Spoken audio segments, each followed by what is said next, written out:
Easy Way. If you're spending hours cleaning screens, that is a thing of the past with Easy Way screen printing and screen cleaning chemicals. Their innovative formulas are designed to work quickly and effectively, so you can spend less time cleaning and more time creating. Plus, Easy Way is passionate about empowering printers of all skill levels. They have tons of resources and expert advice to help you succeed in running your shop. Bruce, do you need a solution to improve efficiency and reduce costs in your art department? If you go to 1-900hotstuff.com, you're going to find Graphic Source. Graphic Source offers industry-leading outsource options for your shop by truly becoming a part of your team. They plug and play with Printavo and other shop management software. And when it comes to SEPs, mockups, creative art, order management, digitizing, back office admin, and customer service, there's no better company in our industry to work with. At Campus Inc., we have 5 full-time Graphxers, and they help keep Campus Inc. running. You can hit them up, graphicsource.com. Use Printavo Pod 24 to get 50% off your first vector, SEP, or embroidery order. Thanks so much, Graphic Source. Dude, you have a great backlight behind you, by the way. I'm going to send you a screenshot. You got to record from the holiday and more. Supercolor is the world's best heat transfer. It's made for screen printers, by screen printers. They understand the pressures and expectations of running a screen printing business. That's why they pride themselves on being super fast and super easy. Rum and the team are awesome. Always fun to see them and just spend time together. Not only that, their support team knows incredible. So super fast email. They're a great partner. If there's an issue, I mean, they're shipping stuff overnight back to help you run your business. Supercolor helps you guys make it. Mention or use that code Printavo15. That gets you 15% off your order. Sweet. Bruce, have you heard of multicraft_daddy? If you go to Instagram right now, open it up and type in multicraft_daddy, give him a follow and a like. Actually, shoot him a DM because he's giving away a free case of PMI tape per episode. If you need ink supplies or a daddy, Multicraft Screen Printing and Digital Supplies for over 50 years has been providing you with top brands at competitive prices. Mention the Printavo podcast. You'll receive an extra 10% off your first order. Dave Eggers and the team at Multicraft, we appreciate everything you do for us. And thanks so much for sponsoring the pod. All right, let's jump on in. What's up, Printelsers? What's up, shirt showers? Welcome back. We've got an incredible episode this week. The Andy Rudman out of St. Louis, and followed by Dylan Gilligan's Island, straight out of New York-ish. Upstate New York. Farag in Chicago. I'm Bruce from Printavo. Wow. What a crew. What a cast. Look, I'm just going to kick this off real quick here. Andy sent a wild text message 2 nights ago and said, hey, we got to all get on a pod and we got to talk about this topic. Andy, you want to carry us? Yeah. Here? Great job, by the way. That makes me feel such a hype man. I thought we would kick this off with SNS has merged or acquired Broder Brothers. What do you think about that? I think that our prices aren't going down because now there's less competition. I think it's interesting that Alpha Broder is a decorator as well. So does that mean SNS is a decorator? That was my first thought, honestly. Are we going to order Primeline from SNS? I don't really order from Alpha Broder that much. So like, I guess it's cool that those brands are getting consolidated. But this is like, I mean, it just takes away competition. So I don't really care all that much. The Alpha Broder stuff of them printing didn't really bug me that much, but yeah, I think there's a lot of consolidation happening right now and companies going through the times. So I'm not surprised. What about you guys? Guess what? Guess how much revenue SNS and Alpha Broder will do together? Throw out a number. Wow. Okay. I knew Bruce would have the details on this. $1 million. That is an awful guess. Dylan? I don't know. Wait, I'm going to go at it. I'm going to go. Go, Dylan. You go. $2 billion. Okay. I was going to go $1.5 billion. All right. So combined, allegedly 2023 revenue, this puts SNS revenue around $4 billion, a little bit more than $4 billion. Wow. Yeah. Damn.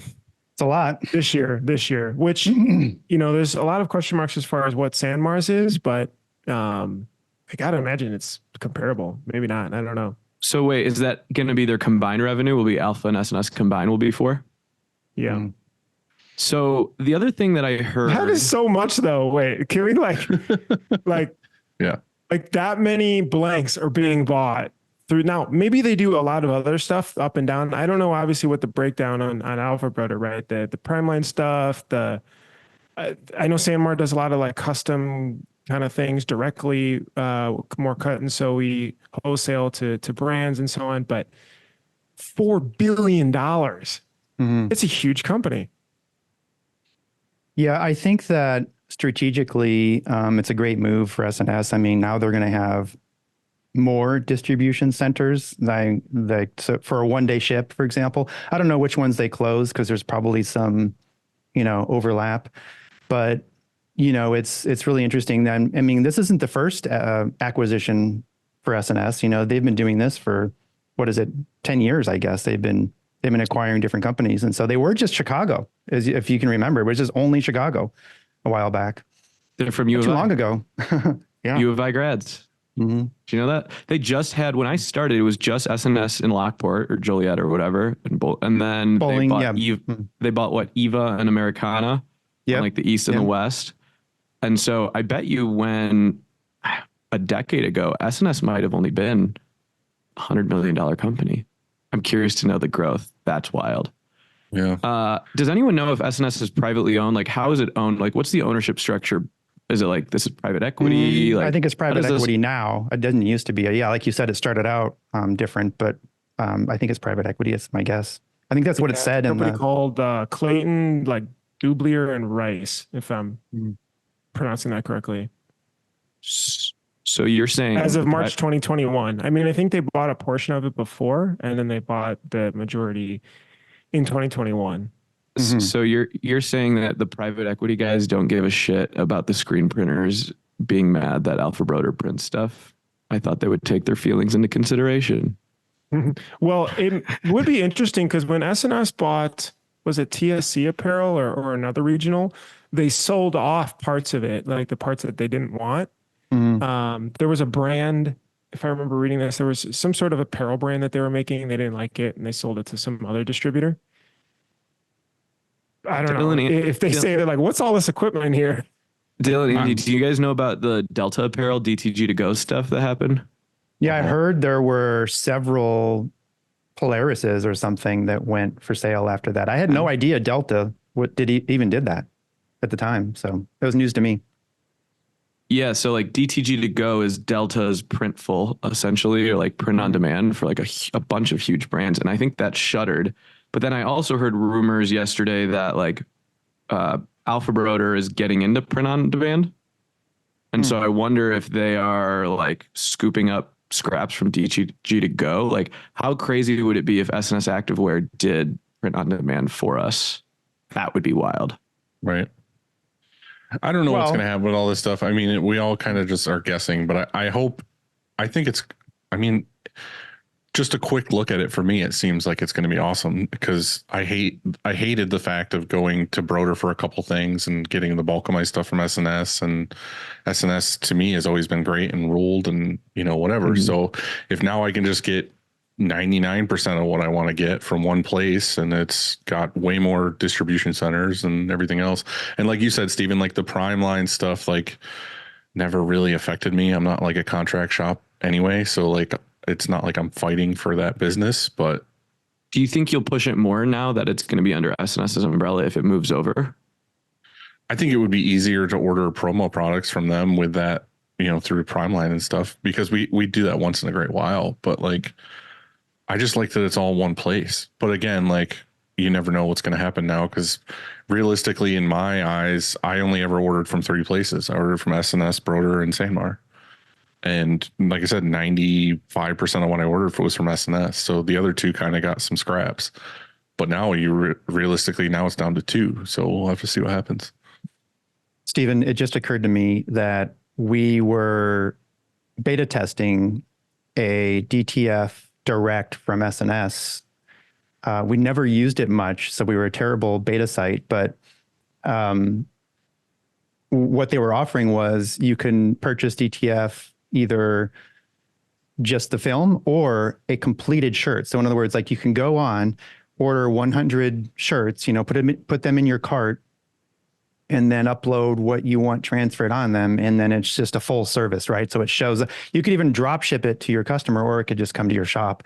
And so they were offering that. And so it occurred to me that if that's what Alpha Broder was getting into, well, then maybe it is more than just, more warehouses and everything like that. So do you think that is harming our industry or helping it? Because I could see different perspectives of people that DTF in-house and heat press are like, what the heck? They're taking business that we would normally do. How do you feel about that?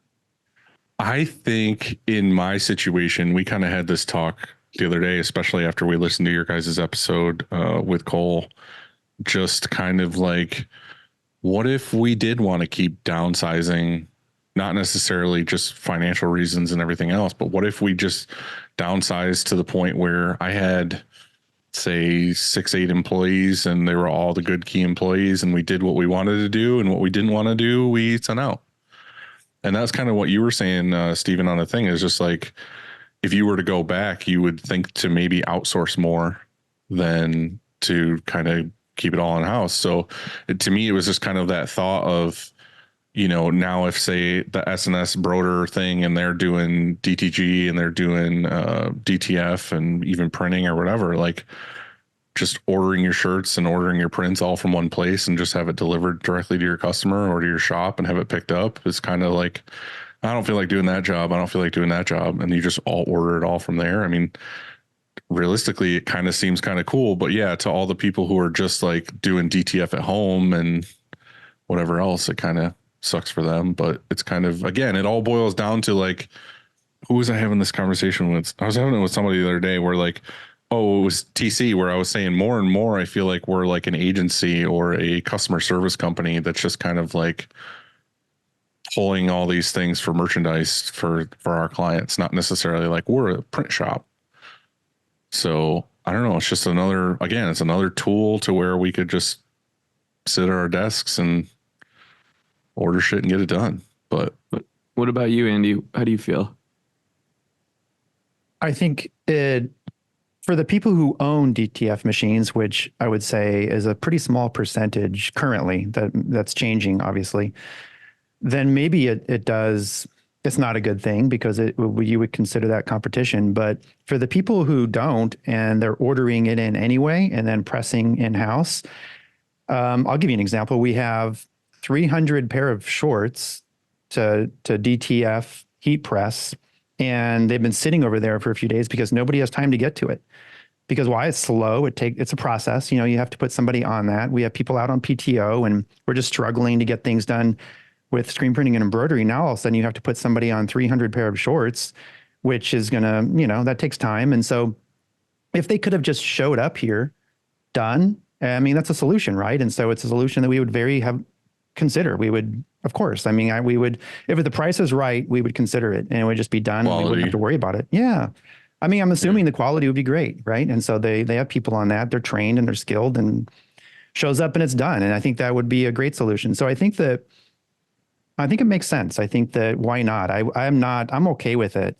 As far as the contract screen printing, I mean, we're not a contract screen printer. We do have some hybrid contract customers, I guess you would call it, but that's not really the core of our business. And so I'm okay with that too, because we are a premium. I like to think of us as a premium contract printer. Like it's a premium price for premium service. It's not just load some screens and print and who cares, we care. And so the people that come to us are coming to us for a reason. They could get it cheaper elsewhere. And so I'm okay with that fact too. I do like, I'm interested to see what they do because I have a feeling they might not do that anymore. I think that's a lot to take on. And why do they want to be in that game? You know what I'm saying? It's a weird, they're very, very good. SNS is, I consider the best at warehousing, pulling and shipping blank keys. Without as many issues. Yeah. So why complicate it and do a bunch of other things? Do just what you're good at. And that's what I'm all in on what we're good at here. And so I think that it complicates it to try and all of a sudden become a contract printer or not a contract printer. That's hard. But if you think about it, if it was your job, Andy, so I bought a Roland VG540 sticker banner printer, and then we discovered Sign 365 and B2 Sign and, you know, Sticker Mule or whatever. So like that machine collects dust. I don't regret buying it because we still use it. But so I think like if you have a DTF machine and this service is out there, it would still be smart to try it out, because then you could focus on sales and not hiring people and being able to do that. If it was your job to go into SNS and design a system, all right, Bruce, I'll ask you this, to say, hey, you know, if Dylan from Upstate wants to order 24 shirts with a DTF print on it, write out the process. It doesn't seem that complicated. DTF prints come out, they meet the shirts, they get heat pressed, put in a box. It's like, it just takes an extra day. Feels like it could be a really easy value add for them to do. I don't know. Yeah. It doesn't seem super. Now, if it was ship it individually, okay, now you're a fulfillment center and those kind of things. But like slapping, you know, DTF prints on a shirt and shipping them out, I feel like they do harder things than that. Doesn't seem that hard. I think that's true until you get to the scale that they're at with, you know, how they're shipping, their turnaround time, the amount of people, the amount of orders they're handling. I mean, imagine $4 billion in blanks, basically. Let's just call it, let's just ignore the decorating part. Let's just call it in blanks. Like how many blank shirts is that picked, packed, you know, shipped out, you know, all the logistics around it, the warehousing, like the scale to get it quickly to wherever you're at and be able to route the orders correctly. My mind explodes even thinking about, I mean, have you seen that AS Color video that guy did on YouTube where they toured AS Color's facility? There's robots like picking boxes off and pulling stuff and bringing it to the front and everything. I was going to say that's how it was. I visited SNS in Jersey, and it was insane. All robotic. Yeah, there was like so much. I mean, automation. Yeah, I spent a day at Printful, which is true POD on demand, sublimation, embroidery, DTF, and the problems that they're solving are just light years ahead of the problems we're solving. You know, so it's like I don't think a $4 billion company is going to figure out how to do it. And I think to your point, Dylan, it turned this into more agents or brokers, which that might be okay.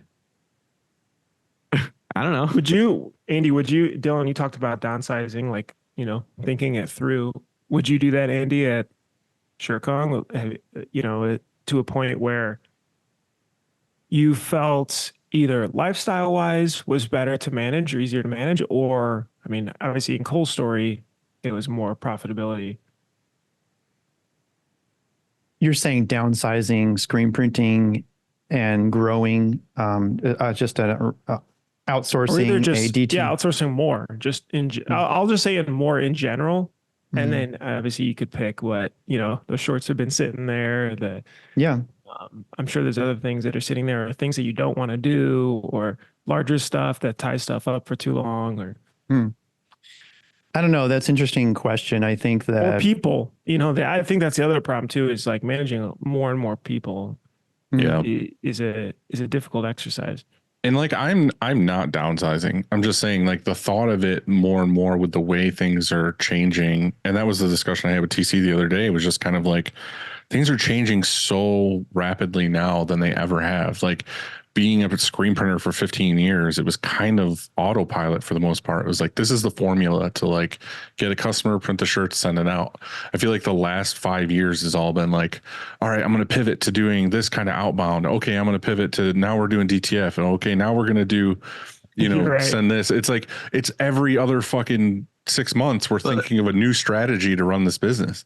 I think the mindset shift is, you know, we sometimes scale our businesses up to the peaks and the valleys. Like if you looked at the industry 5 years ago, when we hit a peak, we went out and bought more equipment and hired more people. Go to the trade show, I'm slammed. I need to buy a new press. I need to buy more embroidery machines, whatever. And then the valleys hit and we're like, oh crap, we can't afford to have this. Shoot, I probably should have scaled back and outsourced. right? Now we still want those peaks of business, but we're not going out and buying more stuff. We're just Right. finding other solutions. So we're like running our business to the valleys so that when the peaks hit, that's gravy versus a stressful time. And I think like For sure. that's the mindset shift that the industry is taking, which sucks for the equipment manufacturers right now. I would not want to be them. Yeah. You know? Which I think ties into, sorry, Andy, I didn't mean to cut you off there, but I thought that needed to be said before it kind of went into what you wanted to talk about today. Like basically that leads into, at what point do you fight the game and then you figure out, hey, this is what I want to do. So you want to tie into that? Yeah, I think like honestly, we could make just this discussion about SNS an entire episode. Like we're already halfway in. You know, it's like there's just so much to say about it, and there's so much to speculate. You know, it's a very interesting move, and I think it really does affect our industry. I mean, Steven said a minute ago about prices. You know, and so what is that? It's not a monopoly, but there are fewer and fewer distributors, and so I think that. There are benefits to it, but it's fascinating, and we could really just probably keep going for a half hour. But if you wanted to talk about, I'm just glad it was them.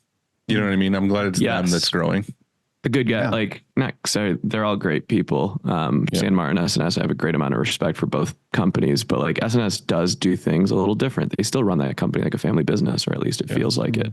So like I'm genuinely happy that it was them that way rather than Alpha acquiring SNS. Right. I'm with you, Dylan. I would have revolted. What do you got, Andy? Yeah, I guess my thought is, what is an exit plan? Should you have one? And do you have one?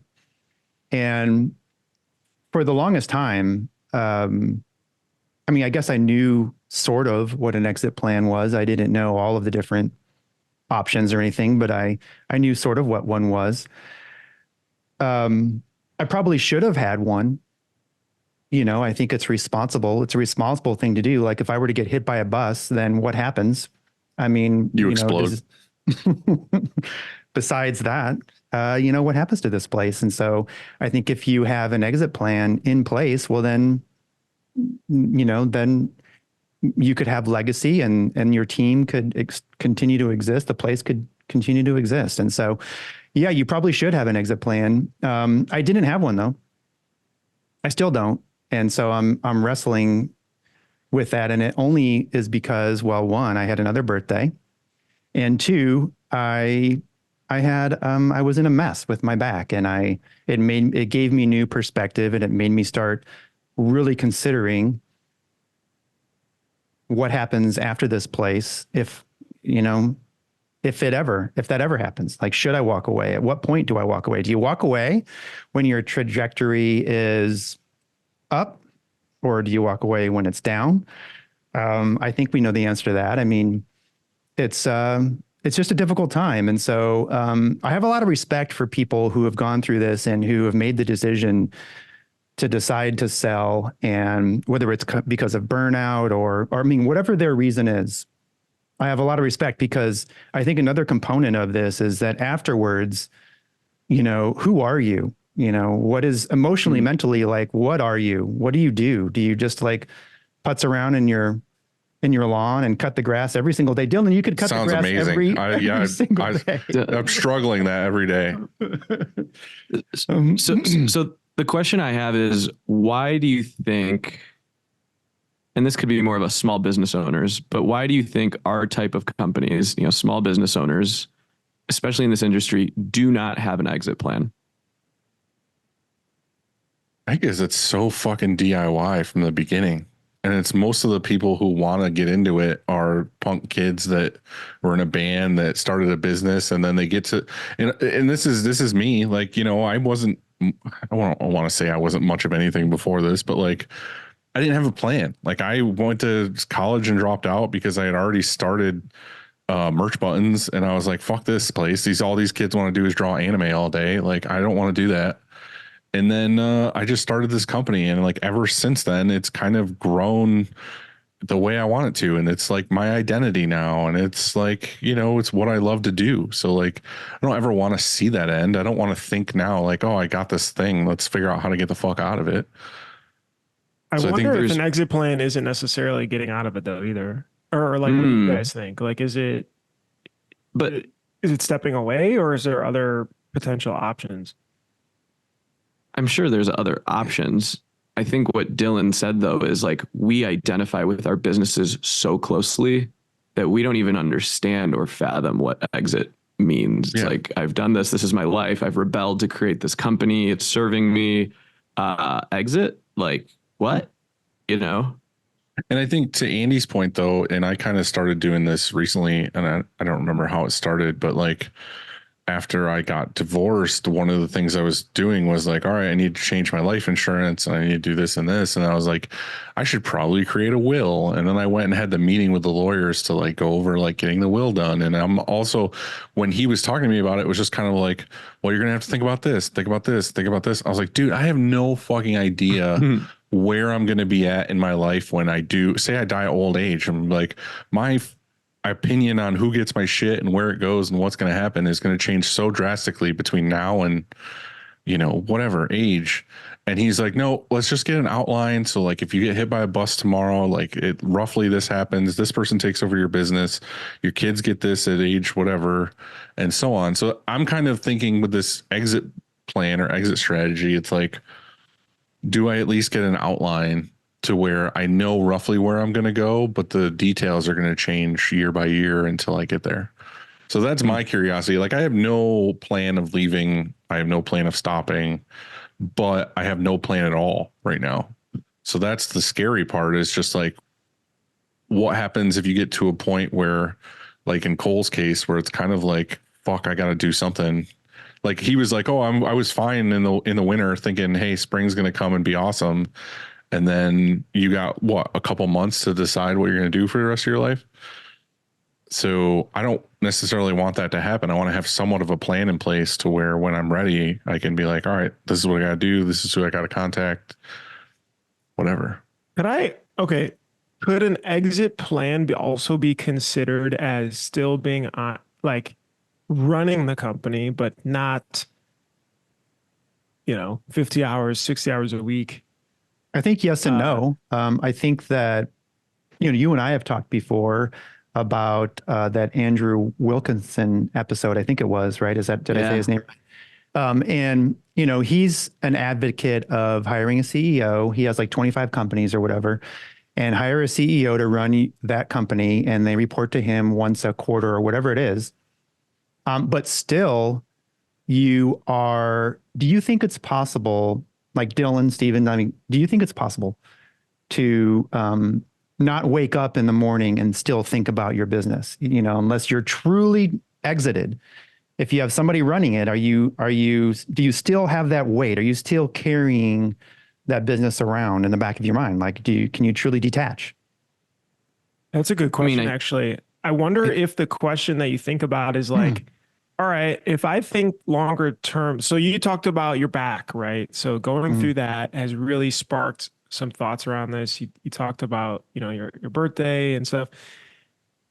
And maybe that thought was, okay, in 5 years or 10 years, whatever the time frame is, what do I want my life to look like, work-wise and personally? And what do I want to be spending my time on during the day? And maybe that's sort of this mystical North Star in a way that backs into it. And maybe that's quote unquote, exit. What were you saying, Steven? I think as long as you have some ownership stake, you're going to have interest, right? So like Andy, I think what you're saying is if I hire a CEO tomorrow to run, or a president to run ShirtKong, and I take a 6-month vacation, it's still in the back of my head. How's everything going? How's it going to do? Is it better if I'm there? Like, is that what you're saying? Yeah, I mean, because what happens if a year down the road, because you went off on the Appalachian Trail, you come back to a shell of the company it was? Let's say somebody, whoever you hired, it's half, for whatever reason, it's crashed. Like some employees leave because they're like, oh, this guy sucks, or, you lose some customers, and now you've got to come rescue this thing that you had built. Is it better? Is that okay? Because there's that risk, right? But you're also de-risking your life a little bit too by like getting yourself out of it. So like, yeah, anything can go to zero, but wouldn't you be wise enough to set up a board and a structure and like, essentially you're just a stakeholder of this company.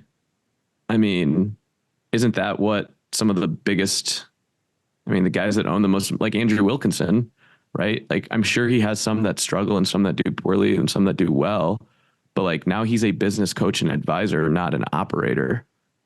So it's like, wouldn't it just be more fun to be an operator or a coach, like consult for your own company rather than actually operate day to day? I think the hard part is that we start this business with dreams and goals, and this is where I would like to be, and I'm going to fight tooth and nail and 24/7 and weekends and all this other stuff to like get to that goal. And then you hire these people that are really good in their positions. Like, oh, these customer service people can handle the customers and they can get the jobs to the door and they get a flow and a system and they can handle this shit all day. But the problem is like, I don't say without me, but like without me, the person who started the company and wants to get to this goal, I feel like everyone's on autopilot. Like, I feel like everyone who works here is doing their job. Customers are coming in, things are going, but there's no fight to like grow anything or get new customers or maybe try a new avenue. Like, oh, we're going to do live printing now, or we're going to try this thing, or we're going to try this thing and fail or succeed or whatever. I feel like it's just autopilot. Like, it's like I could leave for 2 months and come back and like things ran, shirts were printed, everything was good, but like we were here. We didn't do this. I think that's a yes. I think there are two things that are true. I agree with that. I couldn't, like, especially when you take longer time off, you absolutely see that. But I also think that there are other people that can do that for you as well. And it's hard to find and they're more expensive, but there are people that, if correctly incentivized, it literally is just like a salary and a good comp plan. And but I think that's more scary to me, is to have somebody else's vision come in after I've been doing this for so long. And they're like, I think this is how this place should be ran. And I want to take these risks, and, oh, we're going to go try to do, oh, what would be a great idea is, it's like I went and did a Shark Tank thing at a college for all these kids, and they had to start a clothing line, and the thing was that it was going to do this and whatever, and every single one of them was like, oh, we're going to buy a massive warehouse and we're going to get 100 DTG machines and all this other stuff. And the whole time I'm like fucking grabbing my head and shit. I'm like, this is the worst plan ever.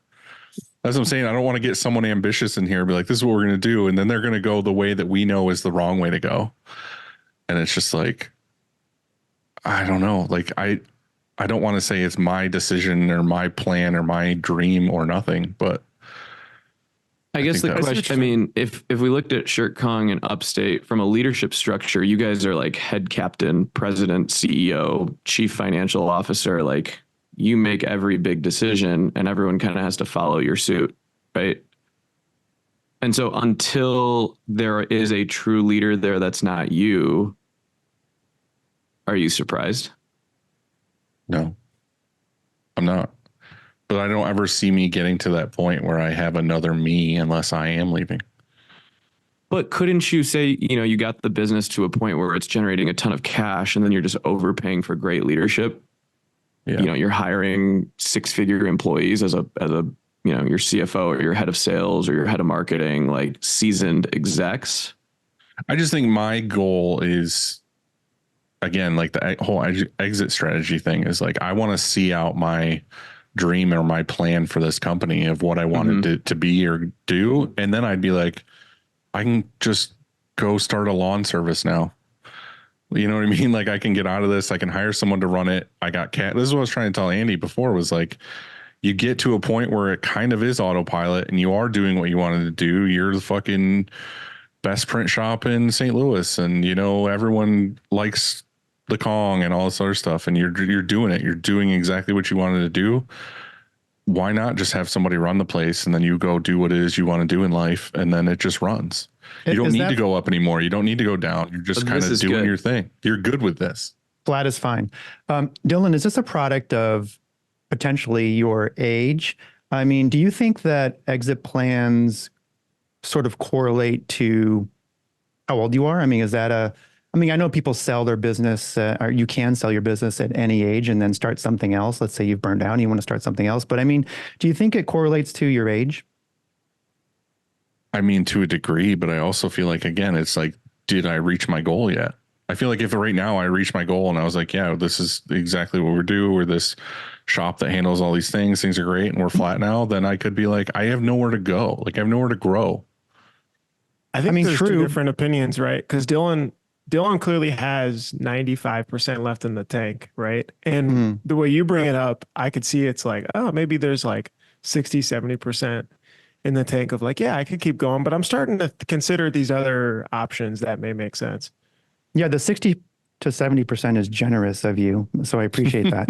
But I was trying to be nice.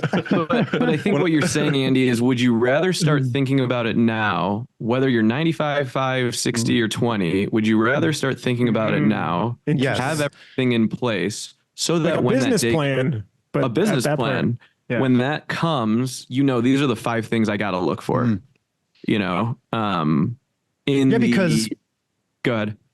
Because your business may not even be sellable. You know, it's not in a position where you could even sell it. And if you want to get it to where it could be sold, does that take 6 months, a year, 3 years? You know, like what kind of processes and management and all that sort of stuff do you have in place? And if you don't have any of that, well, then you better get going on that. And so I think that, Dylan, I think you would sell your business.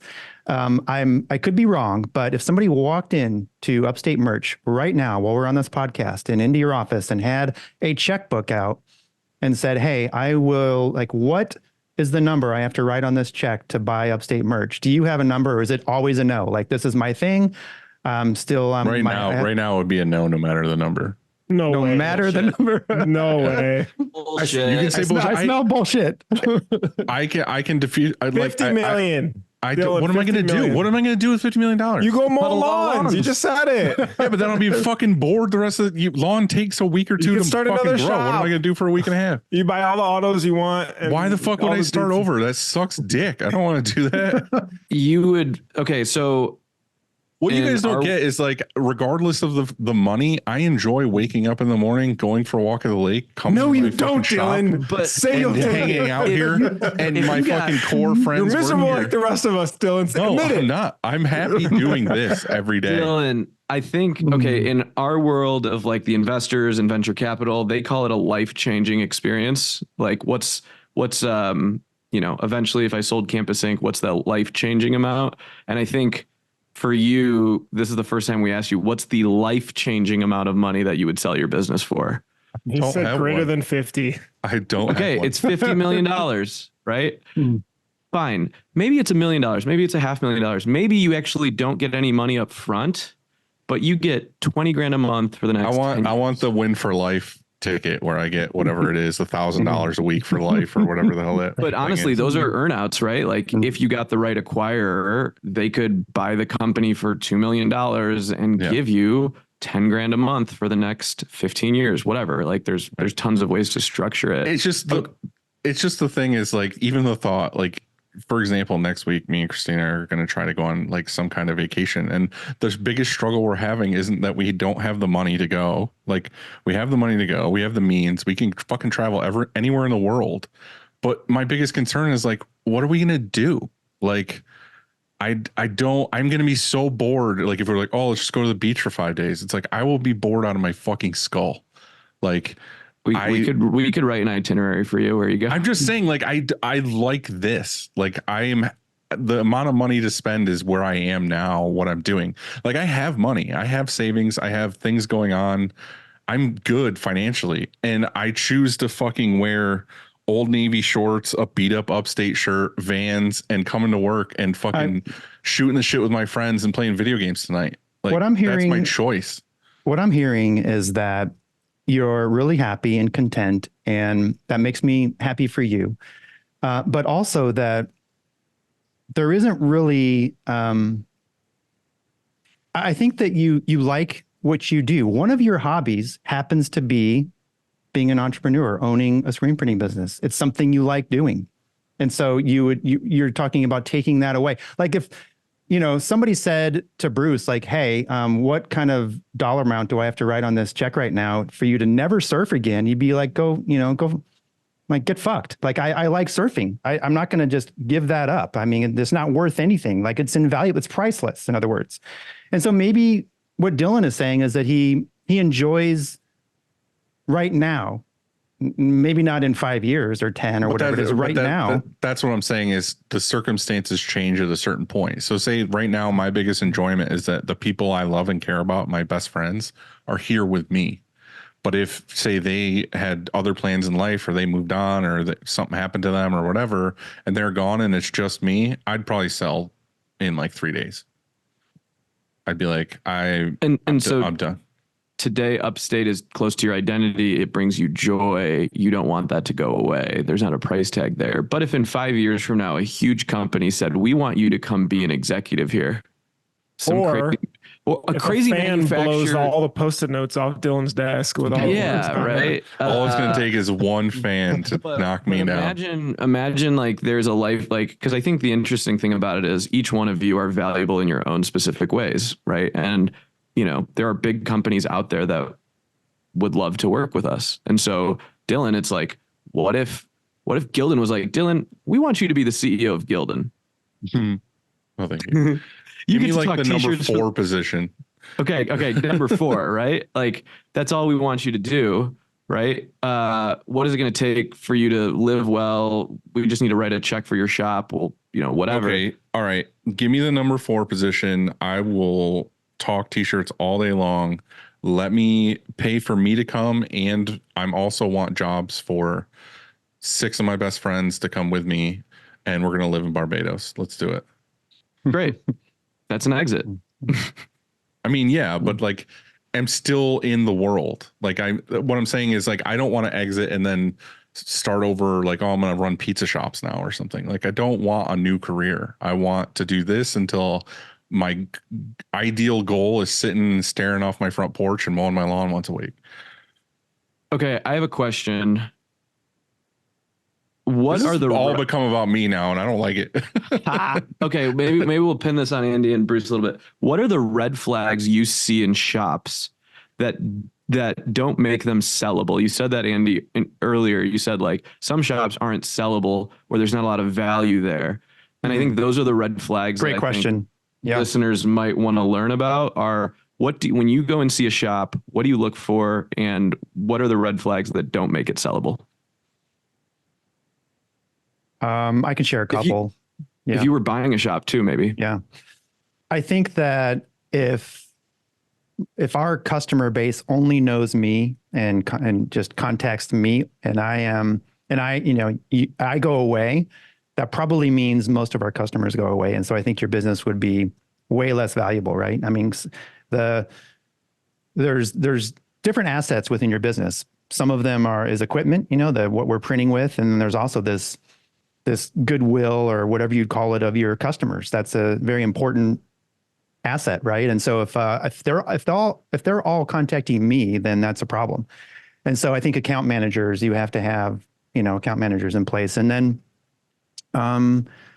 or let's say I'm an owner operator. Let's say I'm the production manager, and also press operator. If somebody wants to acquire me and I go away, then who runs the press? Who runs production? And so I think key people are like another really important thing. So there's a couple that I would share. So I think most important. What I'm hearing is if the owner had to leave the company for 6 months and the company could not run, or it would be running on crap, like that is not a sellable company when the owner is too tied in, or they're the face of the business. Meaning the company is going to essentially like collapse on itself when they leave. That's not a sellable company. Okay. Bruce, what about you? I mean, I think profitability is a big one, or too much debt. I think those are big red flags. I mean, unless you're some sort of strategic purchase of maybe it's an account, like sometimes ad agencies will buy other ad agencies to try to acquire just the relationship and the accounts. Yeah. Talent too. Like, let's say you have talent, like a lot of, your team is really talented. That's a good point. And yeah, they want to acquire your team basically to run production for however they're growing. Yeah. You're so part of your team. Yeah. But yeah, go ahead. No, keep going, Bruce. I do think though that unfortunately in those cases, you're not optimizing your exit plan essentially. Like you're kind of bottom of the barrel scraping if it's just someone's pulling the team or someone's grabbing it for a couple accounts, right? It's not. Whereas on the opposite side of the spectrum, a really strong, profitable business that's growing, that's the pinnacle area. That's, okay, great. You're going to get essentially the most multiple off of your profitability of what the business valuation is. You know what I find ironic about profitability? Small business owners sometimes take pride in showing no profit. Have you guys ever agree, disagree? Like, I was able to pay no taxes this year. I got my profit down to nothing. I got all this new equipment, right? Like, we never show profit. Do you guys hear that? Or am I just? I agree with that. Yeah. And so I think it's like a badge of honor. Like, oh, I didn't have to pay taxes this year because I was able to buy all this equipment at the end of the year, and I was able to schedule 1079A, whatever, this and that. I used to have two business partners. Now I have one. And this is where they differed in opinion, where it's like, make profit, pay the taxes, put that in the bank, and do it again. Because at the end of the day, like, there's going to be something that's worth something versus I just tricked the system year after year after year after year and showed $0. I had this discussion. I don't know if you remember this, Andy. It was maybe 2 years ago or something, where I was saying I was trying to spend X amount of dollars so that I didn't have to give it to the government and whatever. And you were just like, nah, fuck it. Pay the tax, put the rest in your savings account, buy a fucking US bond or whatever the fuck it was, and call it good. Yeah, I mean, it's one thing if you need the equipment, right? I mean, then it's smart. You're being strategic, and you're saying, oh, we need to add an auto reclaim or something. And so you can take that deduction, you can accelerate it. But what you have to also consider is that when you've depreciated that equipment to nothing, when you do go sell your business and you sell it as an asset sale, then all of a sudden it's a cap gain. And so you're going to have to pay taxes on it anyway. High tax, yeah. Mm-hmm. And so, like, when I talk to shops and they say, well, we're not profitable, but I did this, this, and this, I would just say, you're not profitable. Like, I want to see 15% profit month over month, because that's healthy and someone can look at that and value it like in 1 minute, So I think that's kind of a deceiving property of small business owners, is that they don't show profit. Also, I think a thing to bring up in this is kind of like Andy was talking about exit strategies or whatever. And we were also talking about the way the market changes constantly. Is like, at what point are you just like, what I have here is not where the future of this industry is going? Like, well, you could be like, I have 14 autos and they're all 16 color presses and this and this. And it's like, well, the future is more, let's all get 6 color presses and carousel DTF, like heat presses and this and this. And it's like, okay, cool. You hold out for another 10 years. Are you worth anything? Because no one wants to fucking buy all those presses, and no one wants to buy this giant screen printing business that no one's really going that route anymore. Like, it's just kind of a giant waste.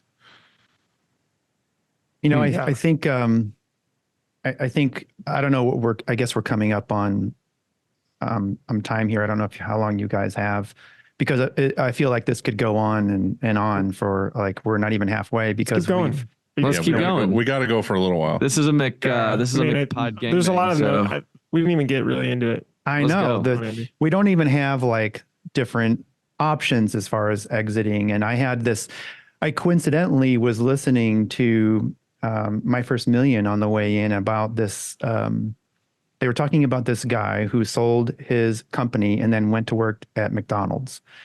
He sold his company for like 15 million, and then went to work at McDonald's. Like, why would you do something like that? And his answer was, and he didn't go to work there for long. Like, he actually went and applied at McDonald's to be like in the kitchen, like not for management, just working with everyone else. And his answer was that, he had been hanging around a certain type of person for the past several years, and he wanted to like reset and just learn what it was like to do normal stuff. And he missed that. And so he went and did the normal thing, and it taught him a lot. And so I super respect that. It'd be so wild. So like, just something to consider was like, what do you do after? And so let's say I sold Shirt Kong tomorrow. Where do I think it's a great idea to reset. Just go do something basic, and And not to try and diminish what those roles are, because that's important stuff too. There's just a lot to learn. Like you can learn a whole lot of what you want to do next by just going and working for somebody else. It doesn't mean that you have to go start this next business, if that makes sense. It's funny. I literally thought this yesterday. Like I took the kids to Roadhouse and we had steaks and then we went and saw movies, and it was like, I was like, how cool would it be to like moonlight as like a bartender? Just to like, because I've just done this for 18 years now.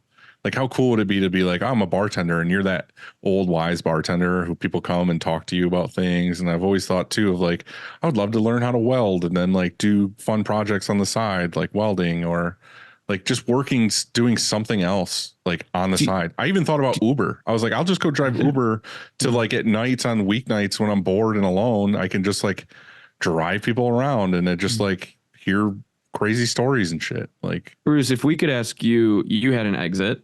You're obviously still involved in some capacity, but you're starting to live, you're starting this like next chapter of your life. Could you talk about mentally what you went through, what you're thinking about? I mean, I think it's really interesting. There's a lot to unpack there. I think Dylan mentioned having an identity to the business. That's a very difficult thing to overcome. When your middle name is it on Facebook? You probably change doesn't that. help. Okay. But there's, when the company is being ran by someone else, it's not your company anymore. And so that's like a very difficult thing to get used to, and to be able to step back and not make those decisions or not step in and, try to redirect the boat a different way, because you cause friction that way, right? It's not your thing. Like you exchanged money or incentives or whatever it is for the ownership of that company. So that part's over. And then I think the second phase is definitely a urge to like jump and try to do something. So whether that's, start something again, go, do something else. Like I think we've all been successful here from being a doer, right? Like that's how you pick stuff up, you do it, you assemble, you do what you have to do. But I do kind of challenge that as a way, as a thing of like, okay, that's the momentum that we've had for so many years of just doing and doing, but is that what you have to do? Like, do you need to let that momentum drive your next decision? Or can you really be able to take 6 months and just cool off? Like, like do Andy one-way tickets, somewhere or like get really into a hobby or there are other stuff that you will figure out. And I think the last part is being okay, being a little bit bored for a bit. There's this interesting Hormozy quote that's your life is in chapters, and chapters like start, there's a story to it, and then they end. And then there's another chapter. And so maybe this part of the chapter, for someone who's like, all right, I want to switch or I want to try something else, is a bartender or being a bit more bored or getting into, whatever you want to be able to do, and letting that type of, letting that fester. And then I'm sure the chapter will come to an end and then you move on. But that's been the adjustment, at least for me personally, and just being a little bit better about letting that flow happen versus trying to force it with that momentum from before. Like you're kind of letting life happen to you rather than like you planning for the next thing. Right. Because it's not, everyone here and probably listening to this is going against the grain of a societal, what you're supposed to do anyway. Like, you're supposed to go to school, you're supposed to go work for a company, then you're supposed to work at the company for a long time, then you're supposed to retire when you're 65 and have kids and so on. Well, guess what? Like, you already bended that mold and you took a hard to left turn and like said, I'm going to start, a print shop, or I'm going to, spearhead NIL, or I'm going to do like all these other things. And you're already doing that. So you don't also have to, let's say you sold the thing or whatever happened. You also don't have to go to what you feel, your gut is supposed to saying. And that's why I think it's good to just let things simmer for a while. But I didn't have a plan in place. Like, for me, it was more when I was starting to get tired, a little more burnt out, is when I started to have these talks. Similar, I think, to like what Andy, I'm getting a sense of. But I wish that I started to think about this at about 1 million in revenue. I think like that's the trigger. I think at about 1 million in revenue, it's like, all right, you've shown that there's some sort of business, you're meeting some sort of, you have a product or service people want, you've got people that you're paying for, things are going well.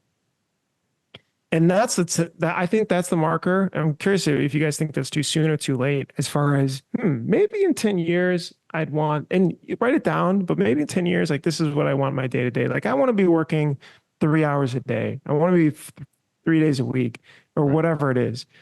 And just have a sense of it.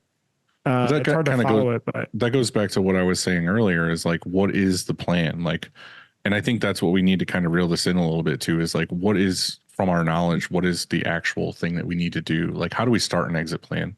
And like you said, Bruce, say it's $1 million. You're like, okay, this is a real business that this can actually work. Mm-hmm. At what point do I start this? How do I start this? Do you consult somebody? Like, do you have to figure it out on your own? Do you watch YouTube videos? Like, how do you do this? So, Dylan, I think the first thing you have to do is you have to design with the end in mind. And so, like, a lot of the advice I think Bruce is alluding to is like, write out what you want in 10 years. I want to own a piece of this company. I want to come in 3 days a week. I'd like to make a couple $100,000 a year, but I don't want to be in charge, whatever that might be, right? Could be different for each of us. And then it's like, okay, for this to happen, whatever the life I want, these are the 6 different options that could potentially happen. So like, Andy, you gave us a list of some different types of exit plans. Do you want to go through a couple of them and like riff on them a little bit? We could. So if you want to choose some, we can do it. Let's just say, let's talk about bringing on like a general manager, CEO type thing. Well, that's not really, are you saying like you would still own the company, but you would hire a CEO to run it and give them some sort of stake? Yeah. Unless you think that's not considered exit, which that's fine. We can move. I think that's considered an exit. I think that's considered a lifestyle change. I don't think I don't know. I think that you could go do something else. Yeah, but to Dylan and also Bruce's point, Dylan, you mentioned something earlier that was like, your shop is on autopilot or can be on autopilot. And are you okay with flatline revenue? And being in the shop every day, if you're okay with flat line revenue, means that basically it's sort of every day is the same. I mean, yeah, we get in here and we don't know exactly what's about to happen and we put out fires and everything. But what if you are feeling like there's no more personal growth, and so you're just not just business growth, but personal growth. And so you also said that, I want to be the person that takes on this new technology or that new technology and R&D, these kind of things, and Bruce, you're looking, like you said, you exited and now you're taking some time out and maybe you are working on your next thing, but maybe it's all about personal growth. And when you write those things down, Stephen, you were saying, hey, write down your plan. Like, what do you want to do? What do you want your day to look like? I think it could include still owning your business and just having a CEO, because maybe it should be about personal growth. Maybe that's the most important thing that we're missing, is just like, personally, am I growing? And if you're not, then why are we here? Why are we trying to make the trains run on time? Maybe we shouldn't do that anymore. Well, that's what I was trying to say, is like, when it gets flat, I'm not really super interested, because I like the challenge every day of like, this is a new thing we're working on. Even with the building, like, okay, we're going to redo the front, or we're going to add more rooms, or we're going to do this and do that. Like, I love that shit. Like, I love renovating and like building something. It gets me Dylan, excited. I call that like playing. That's play, right? Yeah. When you get to just like hack on new projects, whether it's if I'm not doing that and I'm just sitting here and it's just the normal day-to-day bullshit, that's when I'm not interested. Right.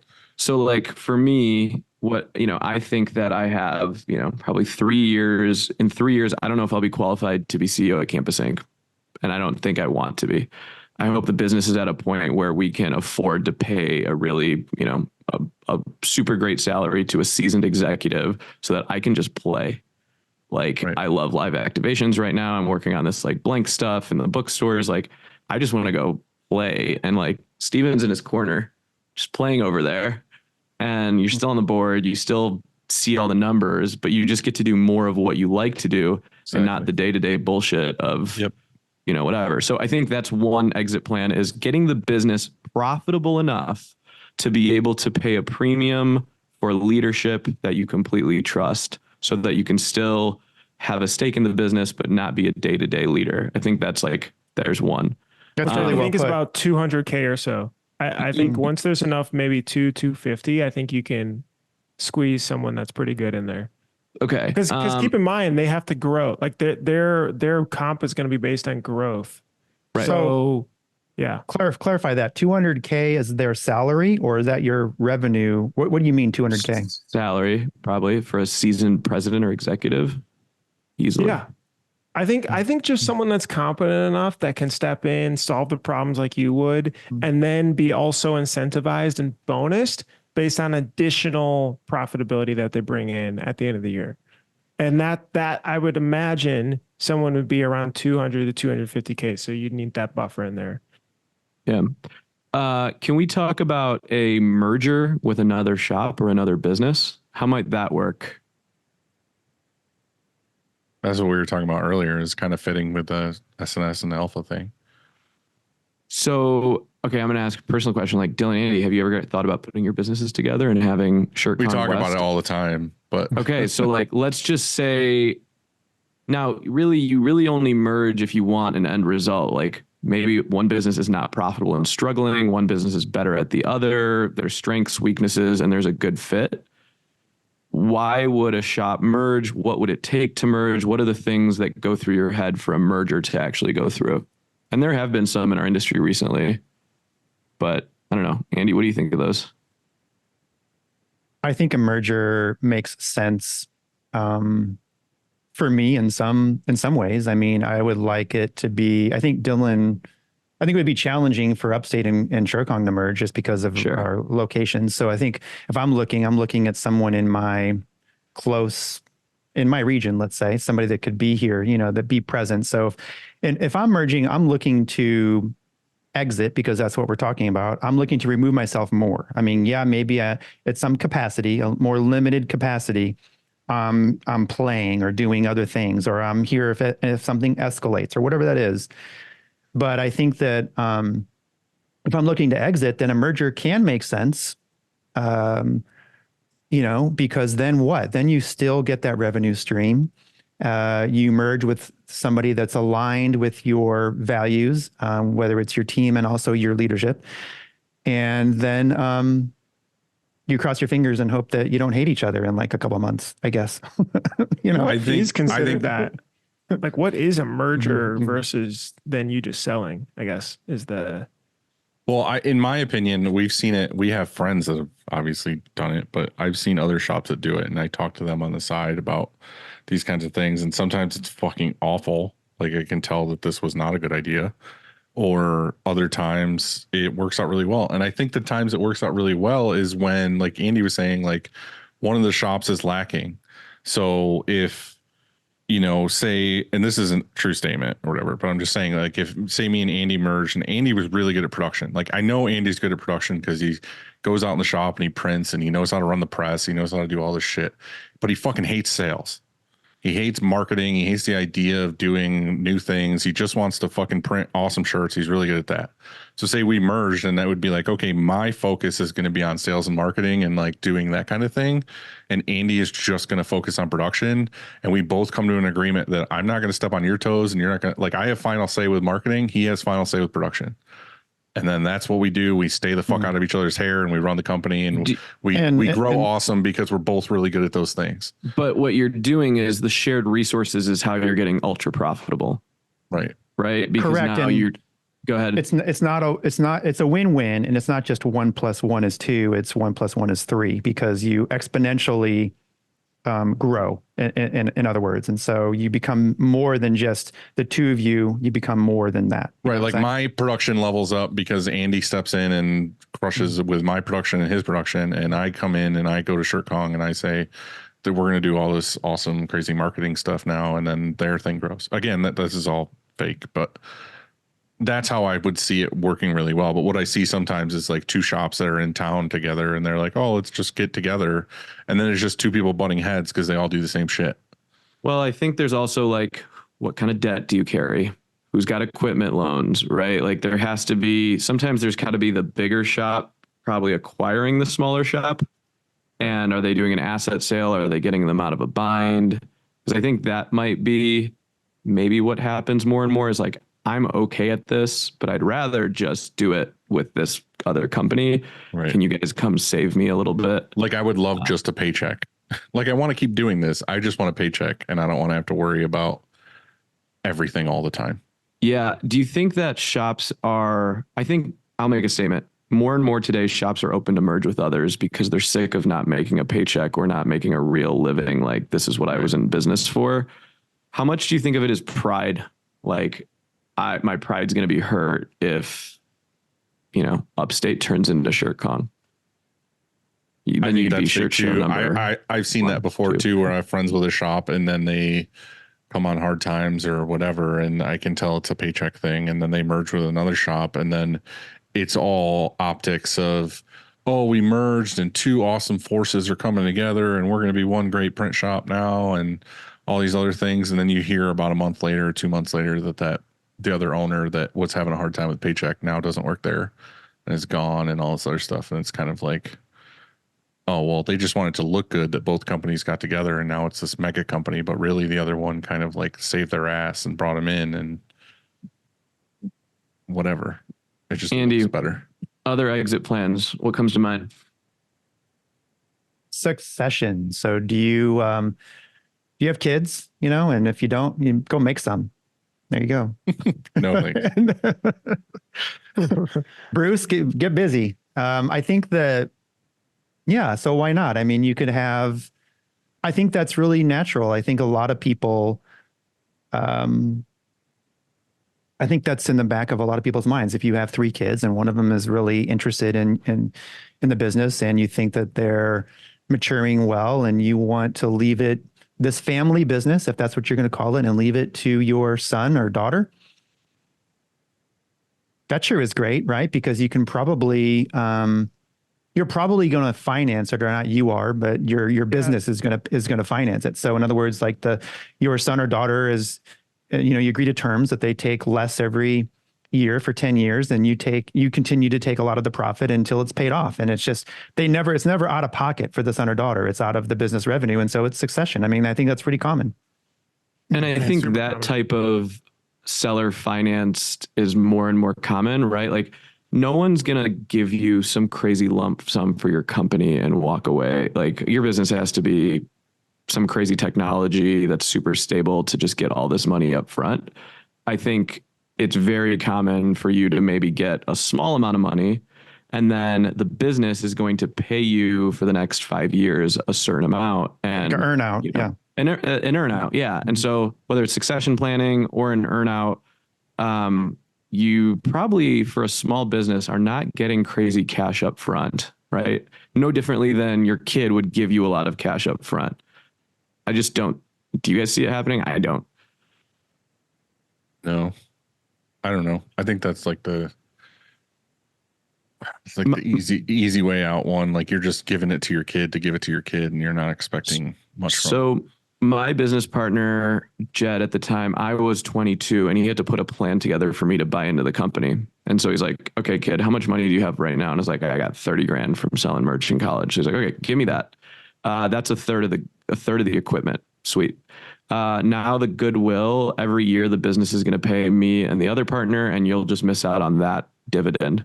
And the first year it's only going to be $2,000 a person. Next year it'll be $8,000 a person. The third year it'll be $16,000. By the 5th or 6th year it'll be 30 or 40 grand a person, but the business should be much bigger and it'll sweat it off, right? And so there are really unique ways to structure exits. And you can get pretty Like there's pretty cool ways to do it so that it doesn't hurt the company. That's one way. Andy, have you heard of any others, or Bruce or Dylan? That's a great way. That's a Thank really you. Thank you, Jed Swisher. Yeah, that's a really clean way. I guess the only difficulty is if the business can't pay for that. So like the longer the term is, so let's say you're 3 years out, you're 5 years out. Well, that's a long time in the future. You don't quite know what may happen at year 4, year 5. And so you are risking that, loan, we'll call it, of getting it back versus, and maybe that just means the preference is capped at 3 years. Like Steven just knew what campus was going to become. That's why he had no. I would love to. My business partner owns a lot of other companies, like lame businesses, mini warehouses, like electrician companies. And he's like, look, he takes a lot of blue collar people into business. And he's like, no one has money. So I have to make a way and a path for them to be able to afford this. So like, I give a lot of credit to him for being able to do that. But he basically made it so that I didn't have to feel any of it. And he's like, if you go off the deep end, whatever. Right. So I don't know. I don't take much credit for that. That was all him. Sorry, I interrupted. I think that earnout, I think you're right. I think you probably have to be cautious because, there's increased risk every year you add to that term. When we were talking about getting hit by a bus, I mean, that can happen. And so, what happens if they default? What happens if they just decide not to pay you? The business, the economy, something out of their control. The economy crashes. The pandemic was a pandemic, Sure. And next thing you know, they can't make payment. It defaults. It's yours again. And then what? And so there's risk, but I think you're right in saying that I think optimistically you would hope for half down. So whatever you want to sell your shop for, an optimistic number would be to get half. I think maybe could be a comfortable spot because to rationalize it, you're like, okay, well, I have half. If I do have to come rescue it in a year or 3 or whatever that might be, if it defaults, then, I have half. I have half of it. And then I had some payments, whatever that number comes to, and then I can come in and I guess I could liquidate it and just be done and gone, or I can try and get it going again. And so if you have energy for that is, and if you're not already working and doing something else, if you're in Barbados, you're gonna have to fly back to upstate New York. And what does that mean? And so I think it gets complicated. Yeah. I think Dylan goes back to upstate New York from Barbados. Dylan's gonna be playing basketball in Barbados. The more, like we use this term called like how sticky is your business, right? Returning customers, unique technology, specific things that you can look at and say this can't be done anywhere else, or they have these customers locked in on a licensing deal. Those are things that are going to demand more upfront than just things that are commoditized. Like I don't have a lot of returning customers or just new customers that come in. It's just like BTO here and there. So I think it's also really important to know you want to make your business as sticky as possible, so that the next person taking it over sees value in it. I'm curious if you've ever thought about exit by divesting. So selling off a piece of the company that does a specific thing, but holding on to a certain part. Do you think this could work in our industry? I think it would work for somebody like You're S&S, really big, maybe? where they took on Broder and then they got rid of Prime. But could you sell off your production facility, Dylan, and just broker to Andy? Yeah, you could. I mean, I don't see why not. And I think a lot of people might enjoy that, like Because their stuff would be done well. Well, it's just, yeah, they'd be like, it would be like, I don't have to fucking deal with the production part anymore. Like it could be like, I'm really good at sales. And then say the other half of your company kind of lacks and be like, all right, well, I'm going to sell this off, sell off all the equipment, this and that. And then I'll just focus on the sales part. I mean, it's doable. It's just, in my case, it would be hard because I would just have to sell the building as well. And then I would just go get an office somewhere. There'd be no point in me having this whole building just to do sales out of. I think the conclusion is getting profitable enough where it supports you gives you so much flexibility to really think this through more, or whether or not you want to go down the path. It's just I think we have to talk about the last option and just fuck it and burn it down. Which is happening right now. Collect the insurance. I think that, yes. So if we could divest our embroidery, and so we have an embroidery division and I could sell it. It's a small percentage compared to our screen printing. But if I could eliminate, then for one, I guess I could get some income, or I get some money, right, for selling it, and then I can eliminate some risk or liability or whatever, and just not do that, and then just outsource it. And so we wouldn't have to worry about that space. We could use that space for something else. And so, yeah, we could divest. I think a lot of companies could. They could sell off certain divisions. I don't know what it's worth, and that, like if you have somebody in town that's how you got your embroidery in the first place. It is actually, yeah. So how we got our embroidery was Bass Pro. A Bass Pro shop near us was divesting. They were selling off their embroidery department inside of a Bass Pro. And so they called us. And I think that, so we could do the same thing. I don't think it would be, I think the value would be low. I like it I like it with Shirt Kong. I think it's important because it's it pairs well. And so I don't know that it would be a smart move. It would have to. What the hard part, like Steven's saying, is you're not just selling off your embroidery equipment. You're selling the customers that come with your embroidery. Yeah. Yeah. I mean, I think about that a lot. Like our business is put in different segments, like mostly Greek versus collegiate licensing in this NIL space. And we run them in their own silos for that reason, because we don't know what the future might hold. There might be a company that really wants our Greek business, or, a sports company that says we don't care about this side of the business or whatever. So it's interesting to think about your business as different segments and verticals and sectors. Maybe you have a team that does really good marketing and agency work, like the Golden Boys. That's its own production company and a printing company, right? Okay, what about selling to employees, either like a management buyout, employee stock ownership plan?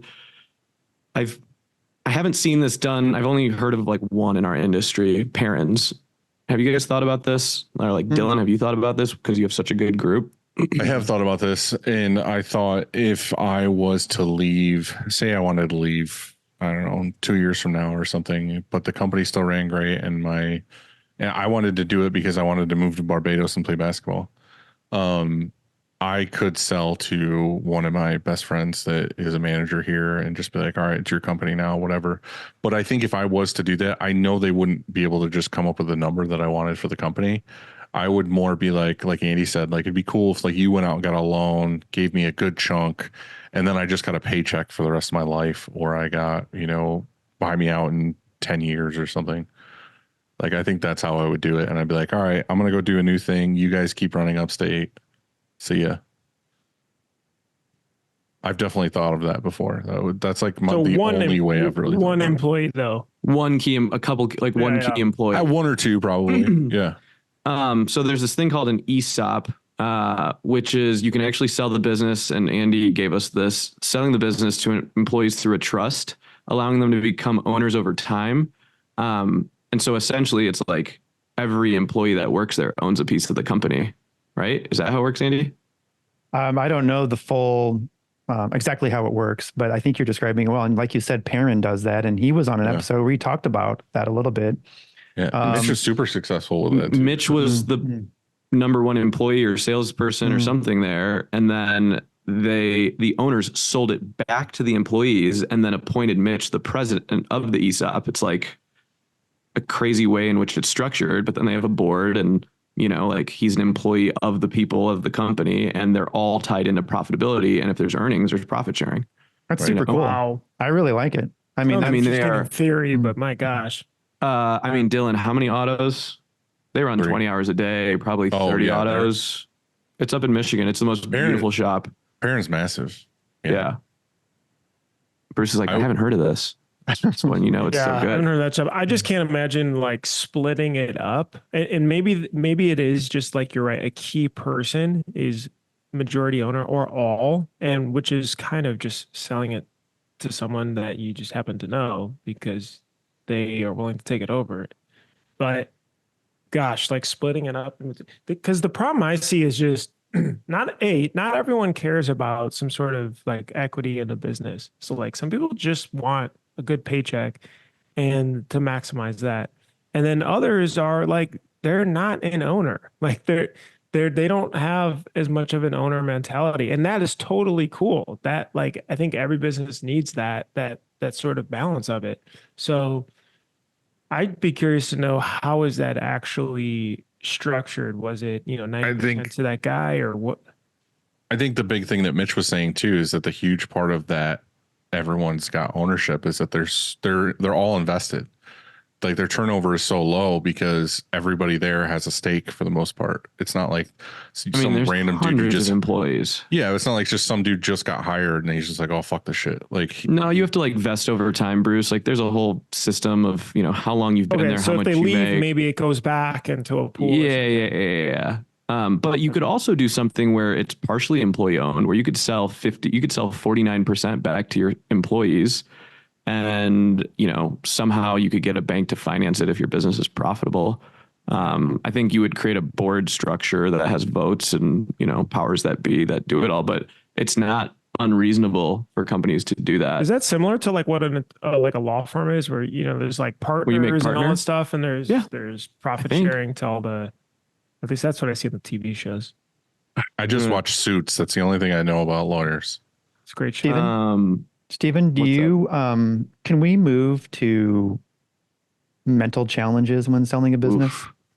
Yes. And I know that we might get a little emo here, but I think it's important. I asked ChatGPT this question and it came up with some good stuff. And so there's the number one that's on there is emotional attachment. And so, we celebrated 15 years here at SureKong last weekend. When I say we, I meant I did. And so, What'd you do? In your office?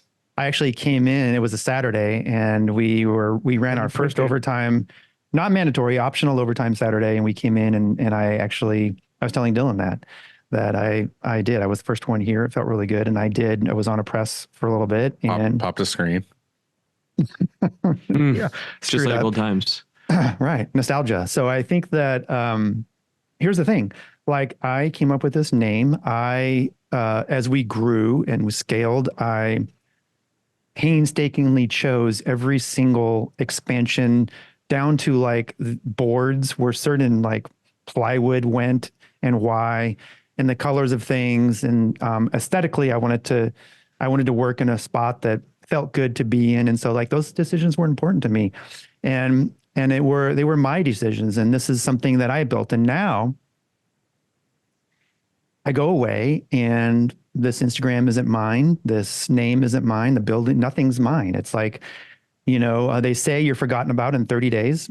Bruce, I didn't forget about you. I still remember you. And that's a weird thought that a few weeks from now, like if I sold this place today, a few weeks from now, there's a new boss and it's not mine, and I have this emotional attachment to this place. And who am I when I hang out with my friends? They're like, yeah, it's Andy SureKong. Because no, it's not actually.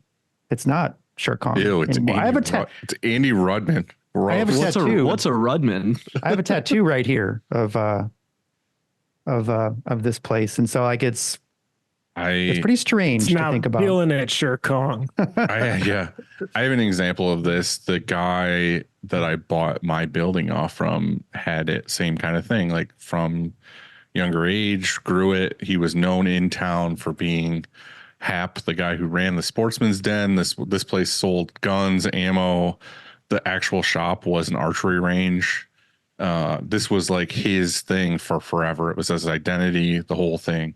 He got, pretty damn old and, gave me a handshake deal, saw me as like a young guy who kind of wanted to do the same thing he did, like grow a business in town and did this whole thing. Again, handshaked, fucking one of the best things that ever happened to me. But he refuses to come here. He refuses to come in. He never wants. He's like, I see him once in a while, drive by or something. And I'm always like, oh, you want to come in and like see what we've done? Like we literally remodeled the whole office, like all this other stuff. He's just like, can't do it. Don't he He's just never, peering out like, the literally window, since he slowly sold driving it, by. he has not stepped foot in this building. And you can't be mad at him for that, right? I'm not at all. I know he doesn't want to see it in a different way. Yeah. So we bought out one of my business partners, and it was his family's business. He grew up in the place. And when he left, it was definitely like super hard for him. And he will come back once a year for 5 minutes. That's it. Like, stays at an arm's distance because it's your life, you know? Right. I think it's like, how do you, if you identify that closely with your business, it almost could be a little bit of a red flag. Is it a problem? That's a good question. I mean, okay, we'll go emo here. I saw Blink-182 on Sunday, so we can go really Cut my emo. life into It was awesome. Different approach. But about 4 years ago, I started therapy specifically with one thing to unidentify with the business, because Campus Inc. was Steven and Steven was Campus Inc. And I was burning myself out from it and severely depressed by it. And so now Campus Inc. is this place I work at that I love. That's it. And I own it. I'm curious, Andy, in your year of back things, have you detached from Short Kong a little bit? Definitely, in a lot of ways. Yeah. I mean, it put a whole new perspective on things, but not to the extent of, I think what you just said. I just started therapy. I've only been 4 times and we're just getting to know each other. And you know what? So I go there and it's on the 9th floor, and I walk into her office and the vibe is awesome. She has these windows and you can see right out over the city, and there's a couch and it's very chill. And I thought to myself, I could do this. Like, I just talk to somebody, for an hour, and I do most of the talking right now. It's pretty weird. And so like, you talk about being a bartender, but it's sort of like a bartender. I think a lot of bartenders are probably therapists. So I don't know. I think that, yes, I've detached in some ways. And I think that's how I started to detach from Short Kong, was that I was like, okay, I need to be able to leave here and not even be in this shop for one day. And then I was like, okay, well, I need to be able to leave here for 1 week. And then I changed it to 2 weeks and then a month. And I think that those are little tests, right? Can I go away for 1 week and does the shop run? And those are little tests to find out if you have the right people in place. And so I was able to, fortunately, be gone for a while because I had to recover from surgery, and it worked. And so I've changed. I'm not here as much anymore. The answer to the question is, yeah, I've detached, but not so much emotionally.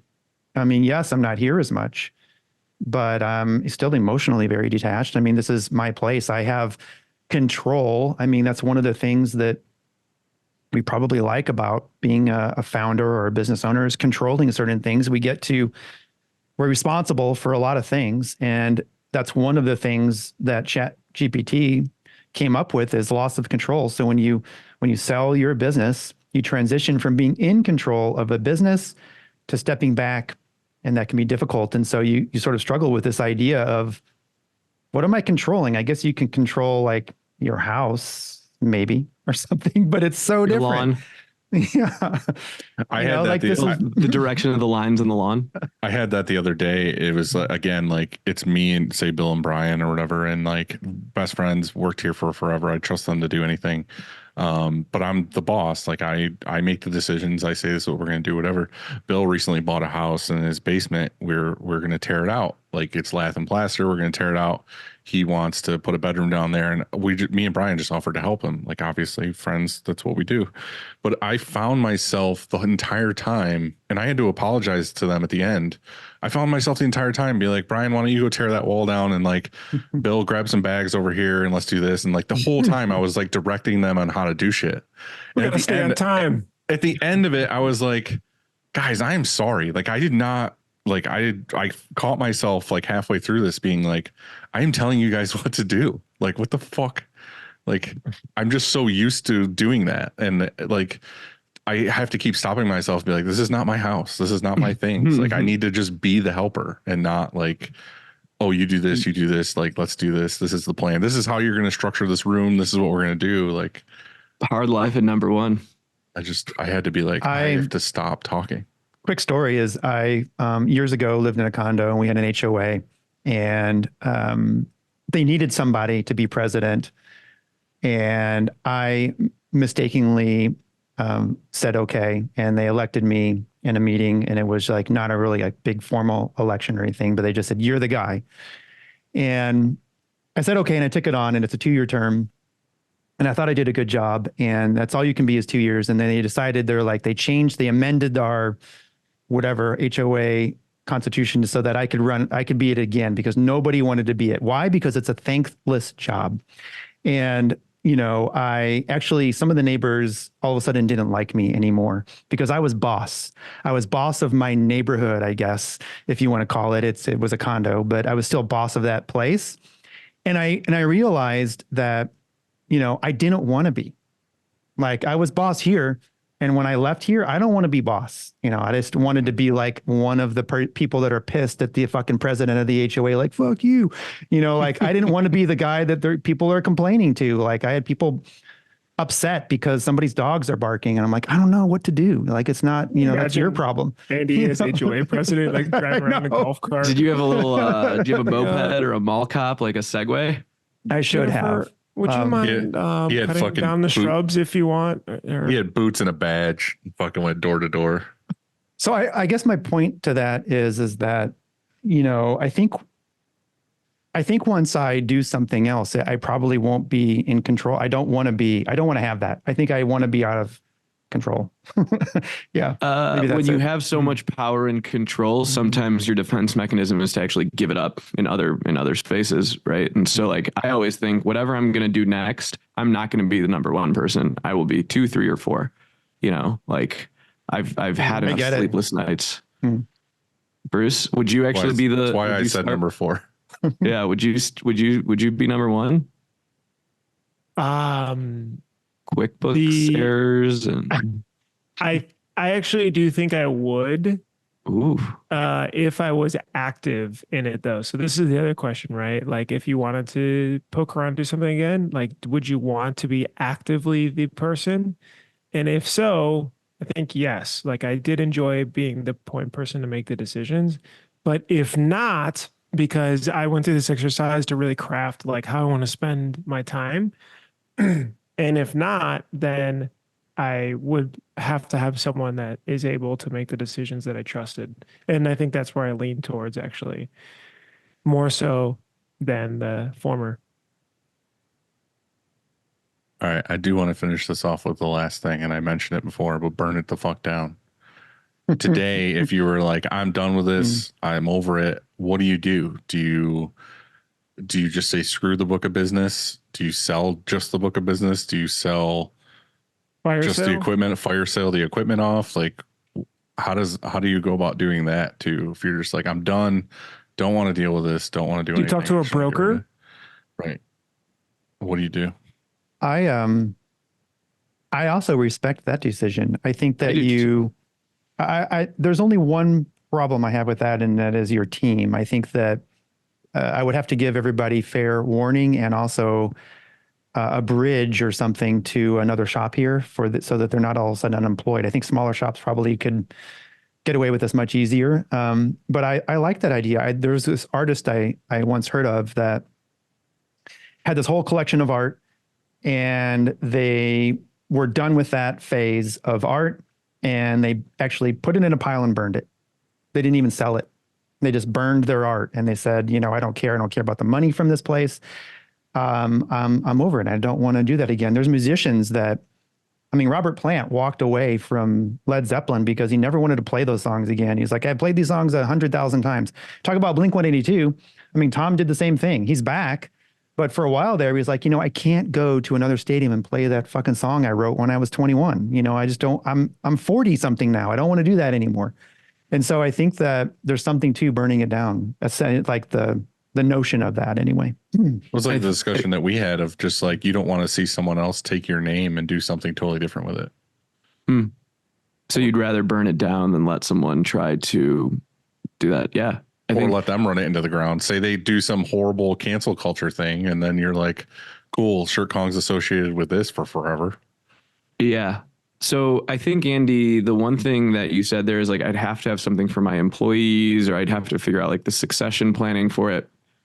While I do think that is insanely important, you as a business owner are super unselfish most of the time. You're like, rarely are we ever selfish. And I think in this one moment, you have to be super selfish and say like, what makes me okay? What makes me happy? And I know that there will be unintended consequences from this, or unintended negative impact from this. And that might harm people, but I have to do what's best for me. And so I think what I hate seeing shops do is carry so much burden to keep staff on, or to buy equipment, or to do all these things for pride purposes, and they bury themselves into something they can't dig themselves out of. And so like, if you have to lay people off, yeah, it sucks, but you're doing it for you, because you have to protect yourself first, right? And I think we can't always be that hero. It's okay if you had to shut your doors. Like, yeah, will they be unemployed for a little bit? Yeah, but they're going to get back up and they're going to be fine. They'll figure it out. So like, I don't know. I kind of disagree there that like, you have to really take that onus on yourself. Obviously you want to do best by it, but ultimately what's important. So the same, the profit first author, when he was speaking to us, is that he says to everyone in the room, he goes, in your business, who is the most important employee? And he like calls on someone and they're like, oh, this guy, Ron, he's so, and he does it a couple times. And then he's like, you're all wrong. It's you as the owner. And so that's the person who should be paid first and taken care of first. Which is exactly what you're saying. But also, yeah, you're right. It is kind of hard to think that through, especially if you're as unselfish as Andy. I don't know about Dylan, but yeah, I don't know. I worry less around about to lay that. drywall. I had to step away from all that stuff. Like, I think you were saying, as far as like identifying with the business and the employees and all this other stuff. And like, I've slowly over the years, like stepped back and back and back into my own role. But like, Upstate used to be known as Dylan and all this other stuff. And it is locally, and it is like in our just like industry circles and shows and all this other stuff. But like, realistically, all the new people that come here know the company as the customer service person they talk to, or just as a brand, not as me. So I kind of have managers now that do all hiring and firing, because I am the worst at that. We've talked about this on this before, where like I would feel like if I was to do the burn it down method, I would personally try to get every single person here another job. Sure. Like, I would go door to door to be like, oh, you wanted to work at this place? I'm going in and being like, hey, you need to hire this person. They're great. And fucking like, I feel like I would have to do that. I couldn't just be like, hey guys, here's a 30-day notice. Upstate's gone. Figure it the fuck out. That's fair. Feel like Yeah, that's fair. I think both of those can be true. Like, I think what you said and what Steven said. Right. But you shouldn't like carry an uncertain, like crazy amounts of debt or take on loans just to like. Oh yeah, for sure. Yeah. Like, you need to be selfish. Yeah. And if you can find them jobs, we have great. all done that. I'm sure where we've all foregone some sort of salary or passed on something to pay ourselves instead of putting it either into the business somehow or towards the team first. You know what's really funny? There's been times at Campus Inc. where I've stopped paying myself. And that sucks. It's like not a fun feeling where you're like, I just won't pay myself rent or payroll this month. Like, that sucks. And we kind of do that without blinking. Sometimes when our employees or like our leadership team wants to do something and they want to spend on it, I'll just be like, all right, are we all good? We'll just skip next week. We'll just all skip. I'll just skip it on gusto.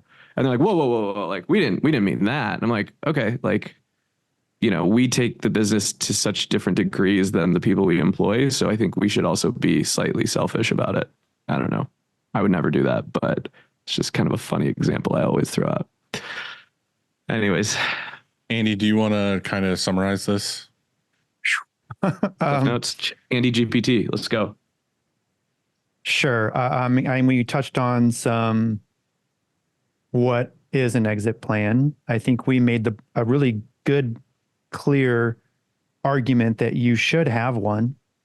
Even if it does correlate somewhat to the age of your business or maybe even the age of you, I think that it's a really good idea to have a plan in place because, you may be hit by a bus, who knows?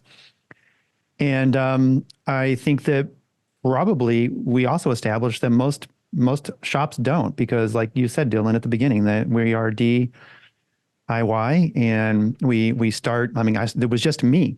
So 15 years ago, on a Saturday, well, it probably wasn't a Saturday, but 15 years ago, it was just me. And then Joanne started here a week later, and there was two of us, and so there wasn't always a bunch of us. And I had no plan in place to exit. It was just I was just trying to start to begin, and so I think that's probably why, and I think it is healthy to have one in place. So yeah, I think. And there's endless ways to do so.